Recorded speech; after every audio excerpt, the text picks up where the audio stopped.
Okay, that must have been a mishap. Let's see. Okay.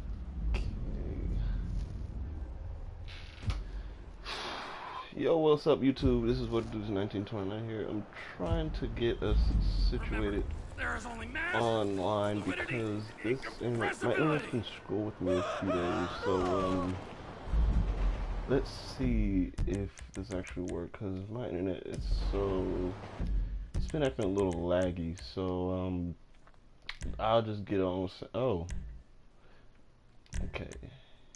Let's see. Um.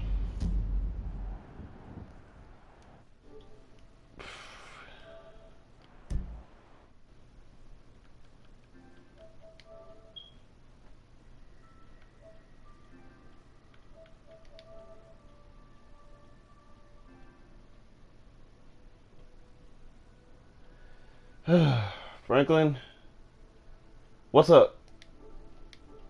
If you don't know who that is, that's an old friend of mine.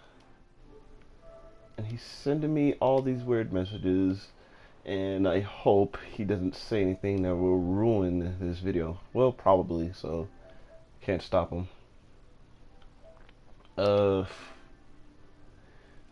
Sparky. I haven't heard that in a while. Well, Franklin, I'm gonna put on a show for you. Hopefully my internet just goes with me because it's been lagging for a few days. And then after that, I'm gonna enjoy myself. So today's vehicle today will be the Moonbeam. I'll give you more details with the Moonbeam right when I load up on screens. So had a few bucks laying around.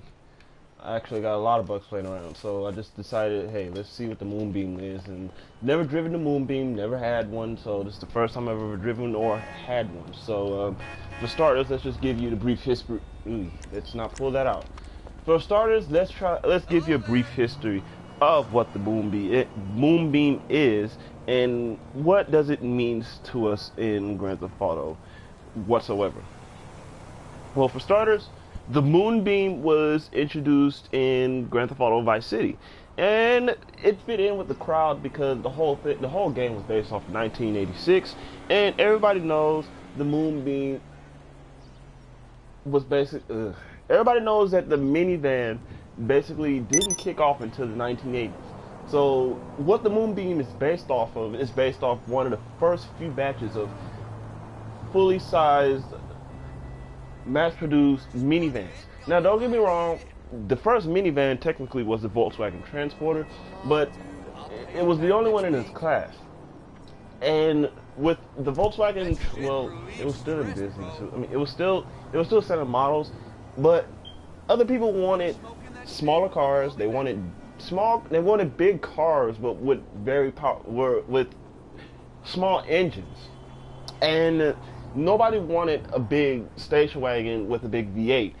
Don't get me wrong, station wagons, they're big. They're really quite big. But if you compare the pros and cons with a minivan to a station wagon, the minivan will make a station wagon literally just send it home with its tail between its legs. The minivans were small. They were larger.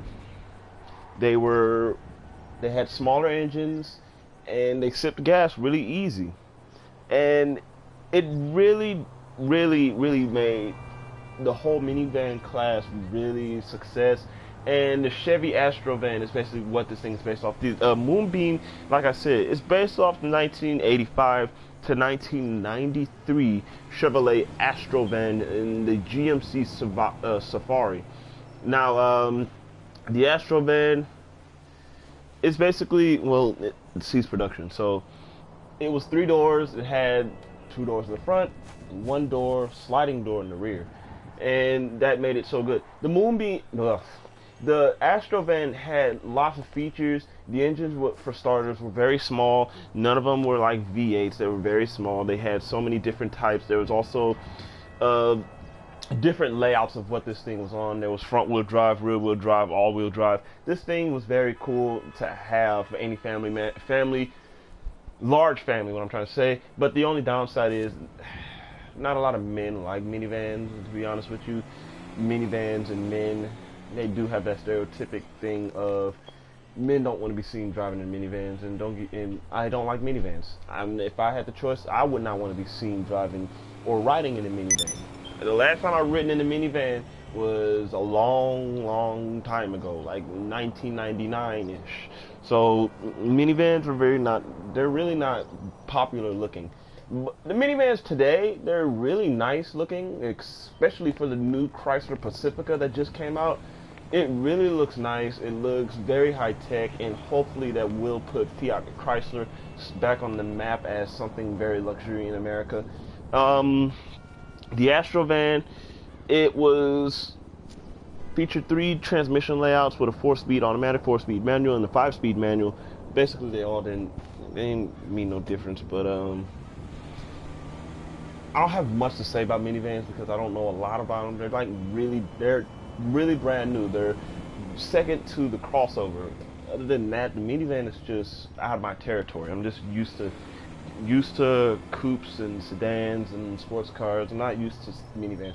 But the Moonbeam, it makes a return on Grand Theft Auto 5, and for a really funny way, they decided to make this thing customizable at Benny's Garage. And that's really cool because this 80s van is really cool. And I like how it looks.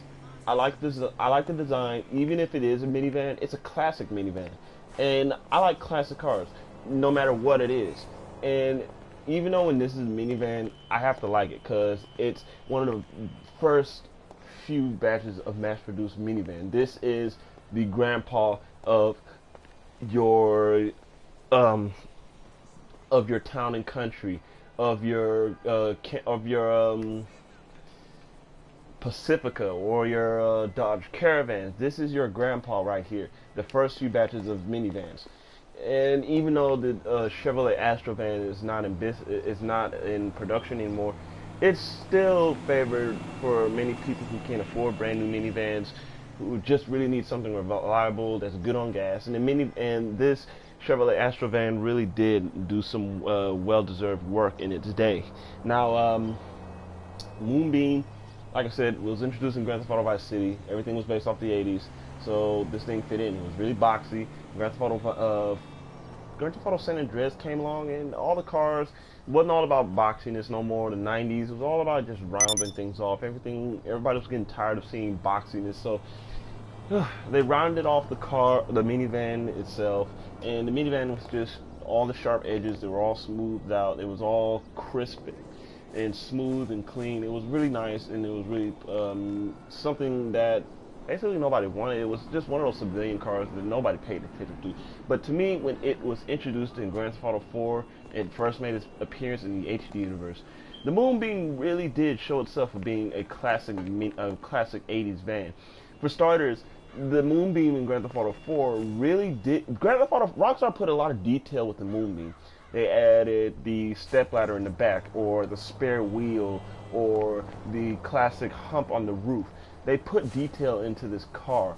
Hell, even right now, they put so much detail into this car to the point where if you just open all doors, the back doors can slide. The minivan the Vapid minivan doesn't even do this unless you customize it, unless you turn it into a custom minivan at Benny's. Other than that, the doors they just open like regular doors. Performance, it's not a performer. Even though it's surprisingly classed as a muscle car, it's not that powerful. 0 to 60 is very eventually to 60 is really short. Styling, I really like the styling. Performance, it's not fast. Handling, this thing is rear-wheel drive, and it has a V8 instead of like a 4-cylinder. Now that's a little bit weird because the 80s minivans did not have V8s. They were all 4-cylinders. They were all just little 4-cylinders. If a van managed to have a V8 of any sort, then we're talking about Ford Econoline territory, or Yeah, or yeah, 40 counter line territory. Yeah, we're talking about 40 counter line territory because that thing had a V8. I think it probably did have a V8, maybe a 6-cylinder, but the things probably did have a V8 because the thing was very heavy. Anyway, this thing has a V8 for some reason, and surprisingly, this thing, like I misunderstood the performance. The performance is actually above than where I expected it to be. I thought this thing was going to be slow. Now, the only downside to this thing is, like any minivan of any sort or anything that has this level of height when driving, potentially will flip over. These minivans back in the 80s had the potential of actually flipping over. They were top heavy. And they changed the design of the minivans, like I said, right around, they changed it from being very highly boxy to around something aerodynamic and something very smooth, like what we see in today, like with the Caravan and the Town and Country and the Pacifica. These vans were made specifically to be aerodynamic and safe at the same time. These minivans from the past are very unsafe, to be honest with you. If you were to make a sharp corner at an outrageous amount of speed, this thing will flip over. Now, I haven't heard any cases of that, but anyone who is a car nut, anyone who even knows simple physics should know that anything that's at this height, at this speed, moving at such a high rate of speed or making any simple turn at a high rate of speed has the potential of losing its center of gravity. So if I was to make a sharp turn in this minivan, theoretically this thing will flip over. But right now I have the suspension all the way down to the ground, so that does reduce the chance of this thing flipping over. And I just witnessed that. That's nice. But I just hit a car, so that's the reason why I did it. But the Moonbeam, I would say it's a perfect car, but I think that Rockstar should have waited until Grand Theft Auto 6 to release it, because this thing is it's not that popular. I would say it's the oldest minivan we have on here, but yet it's not there of being complete on here. The Moonbeam's not going to change at all. They're not going to give it a new look. They're going to keep they're going to keep this 80s design. The Moonbeam's still going to have this simple design, even if GTA 6 even if it does turns out that GTA 6 is going to be, oh, let's say another type of Vice City game where the game is going to be based off completely the past. This thing is going to fit in really well. So there's no point of changing the minivan whatsoever. So at all the style, I'm gonna have to give it a 7, because this thing to me is really cool. Even if it is a minivan, I don't like minivans. I like old stuff, but this thing is really cool. It's really old to be a minivan, and I like how it's styling. There's not gonna be any minivans like this no more. The minivans are gonna be more aerodynamic, and sooner or later they're gonna get replaced by crossovers and big SUVs. But that's gonna be a very, very, very, very long time. See, when it comes to the car market, there has to be a market for something. And lately, crossovers are starting to rule the street more than sedans. And they're making they're making a comment that states that sedans and are going to basically be phased out, and crossovers are going to be the main car. Well, in theory, yeah, that will do all right. That sounds about perfect in theory or on paper. But there's always a market for anything. Cars are they're like houses sometimes. The only difference is they lose their value over time. Houses and stuff like that, it depends. But cars lose their value the minute a brand new car will lose its value the second you drive it off the lot. That's every logic right there. Now, I would say that that's actually false, because there's always a market for any kind of thing. And cars, sedans, they're gonna keep putting around on the road. To be honest with you, crossovers, they're nice. They're very nice. Don't get me wrong. My mom has a crossover, but I'm 6'5", and crossovers, they're not the best. They're not the roomiest of vehicles on the street, and especially in the cockpit when driving, they're not very spacious. Me being 6'5", my legs, the steering wheel can literally hit my knees. If I were to get into a car accident right now in a crossover, the first thing to go would be my knees, and my knees are high up in the air. They're high, and I have to slouch a little bit to get my knees level to a point where if we do get to a collision, my knees won't go. They won't have to amputate my legs or something like that. But I like big cars. If you're tall like me, you either want a truck or SUV or a big sedan. And to me, there's always a market for these three. Yes, people want smaller cars and they want smaller engines and all, because most of the whole majority of these cars are coming out have either 4 cylinders or just very small 6 cylinders. And the V8 they said is also going to be phased out, and that's very highly unlikely. But the way how I see it and how people are actually living longer, and there's a lot of tall people, especially men that sometimes they don't want an SUV, they don't want a small SUV or a crossover, or they just don't want a truck, and they just really want a big full-size car. We need full-size cars if they don't want a truck, or they don't need a truck, they don't need SUVs, they don't want a small SUV because they're not going to fit or it's not going to be comfortable. We need full-size sedans. And to me, I would want a full-size sedan. I have a full-size sedan, and well, technically it's a full-size, it's a mid-size technically. It's a 2004 Ford Taurus, and it's actually really spacious for me, and it's really nice for me as in size quality. But if I do decide to get something else, I'm gonna have to look very hard or really save up my money to get a large full-size sedan, because they're really getting slimmer and slimmer. And to me, the only car companies that I think that still make full-size sedans that make tall people feel comfortable are either Lincolns, Cadillacs, Buicks, Rolls Royces, Mercedes-Benz, Bentleys. These high-end car companies, they make these large cars. Now, don't get me wrong, Chevrolet, they make some big cars. And to be honest with you, I'll say the least expensive will be the Chevrolet Impala and the Malibu. So those cars are actually looking bigger than before. And I really think they're really going to be looking real big. But other than that, I think the car market, the minivans are going to phase out. It's going to phase out soon.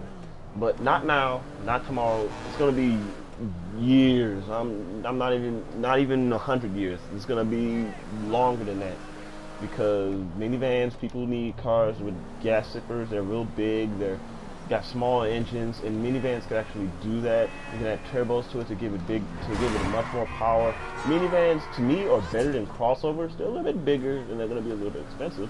But crossovers, they're just too small. They're for that person. It's that one kid's first car. That's what I think a crossover should be. And I know I'm just losing off track, and frankly, I hope you're still on here and not falling asleep. And you better be on that Xbox. You better be on that Xbox Live, and I'm gonna freaking send you a party invite soon.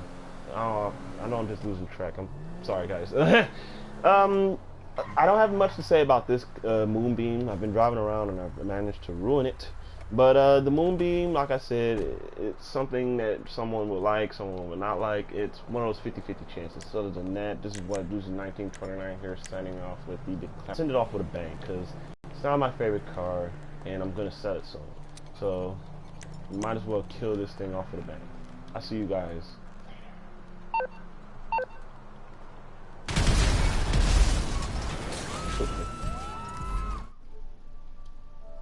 I'm just pressing random buttons.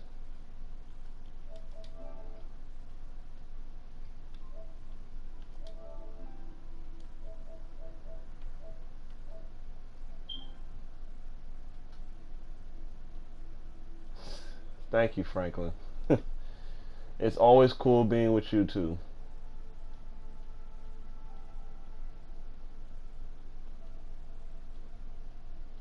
It actually did change the car world. Yeah, it did. Yeah, they are. Toyotas and Honda minivan. Give you a heads up, my friend just sent me a lot of comments, and if you are in the market of a minivan, don't go for the American ones. I'm seriously, don't go for the American ones. I would say maybe Fiat Chrysler because Fiat is actually European and they bought Chrysler out. But if I were you, I would go for a Toyota minivan or a Honda Odyssey. They're really reliable. They're really safe. And to be honest with you, the most unsafe minivan that's out there on the road is actually the Chrysler Town and Country. So right now, your best hope is to go for import minivans. Before let's go back on way to the thing. I like to say imports or domestic cars. I'm gonna make a video about that, showing giving you a comparison. But just to give you a little heads up and give you great spectacality of what I'm talking about. If you're gonna buy your first car, this is for a newbie. If you're gonna buy a first car, get something reliable, get something that's very cheap and it will last you for a long time. Toyotas and Hondas, they are really well when it comes to reliability. I'll give you more information about that in the next episode. Other than that, I have to leave.